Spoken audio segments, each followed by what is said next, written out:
ভারতের দক্ষিণ চলচ্চিত্রের জনপ্রিয় অভিনেতা বিজয় থালাপতি দীর্ঘদিন ধরে শুধু সিনেমার জন্য নয়, রাজনৈতিক উচ্চাভিলাষ ও জনগণের কারণেই আলোচনায় রয়েছে।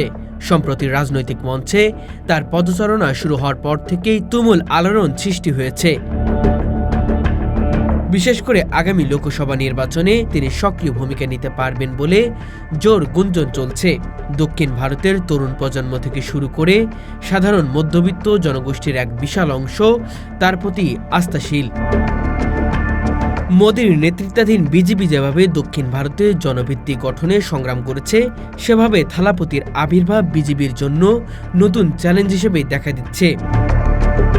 বিশেষজ্ঞদের মতে তার জনপ্রিয়তা এবং সাংগঠনিক শক্তি একত্রিত হলে তিনি সহজেই মোদির ভোট ব্যাংকে ভাঙন ধরাতে সক্ষম হবেন। শুধু তাই নয়, অনেকেই ধারণা করছেন বিজেপির শক্ত ঘাঁটিগুলোতে সরাসরি প্রভাব না ফেললেও তিনি বিরোধীদের পক্ষের ভোট টানতে পারবেন এবং এর ফলে কেন্দ্রের রাজনীতিতে বিজেপির অবস্থান নড়বড়ে হয়ে যেতে পারে।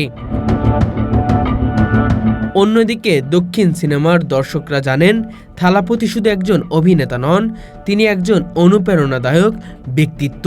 তার সিনেমাগুলোর সংলাপ, রাজনৈতিক বার্তা, সমাজ পরিবর্তনের ডাক ইতিমধ্যেই জনগণের মধ্যে আন্দোলনের স্ফুলিঙ্গ ছড়িয়েছে। ভারতের বিভিন্ন স্থানে যখনই তিনি জনসভা করেছেন, অগণিত মানুষ তার বক্তব্য শুনতে ভিড় জমিয়েছেন। এই বিশাল জনসমর্থন বিজেপির জন্য সরাসরি হুমকি হয়ে দাঁড়াতে পারে। কেননা মোদি নেতৃত্বাধীন কেন্দ্রীয় সরকার যেভাবে বিভিন্ন সমালোচনার মুখে পড়ছে, বেকারত্ব, মূল্যস্ফীতি, ধর্মীয় বিভাজন ইত্যাদি ইস্যুতে সেই ক্ষোভকে থালাপতি কাজে লাগাতে পারলে রাজনৈতিক মঞ্চে মোদিকে কোণঠাসা একেবারেই অসম্ভব নয়। এই কারণে রাজনৈতিক বিশ্লেষকরা বলছেন, বিজয় থালাপতির আবির্ভাব দক্ষিণ ভারতের রাজনৈতিক সীমাকরণ আমূল পরিবর্তন দিতে পারে এবং শেষ পর্যন্ত তার এই জনপ্রিয়তা মোদিকে ডুবিয়ে দেওয়ার জন্য যথেষ্ট শক্তির সঞ্চয় করতে পারে।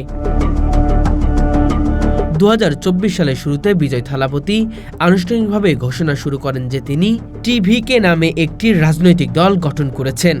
তিনি স্পষ্ট করে বলেছেন, তার দলের মূল লক্ষ্য হল দুর্নীতির বিরুদ্ধে লড়াই, শিক্ষা ব্যবস্থার উন্নতি, বেকারত্ব সমস্যা সমাধান এবং ধর্মনিরপেক্ষ মূল্যবোধকে ধরে রাখা। বিজয় থালাপতির দক্ষিণ ভারতে ভক্ত সংখ্যা কয়েক কোটি। বিশেষ করে তামিলনাড়ুতে তার জনপ্রিয়তা রজনীকান্ত বা কামাল হাসানের মতোই ব্যাপক। তরুণ প্রজন্ম তাকে ইউথ আইকন হিসেবে দেখে। সামাজিক যোগাযোগ মাধ্যমে তার ভক্তদের সক্রিয়তা তাকে রাজনৈতিক সুবিধা এনে দিতে পারে।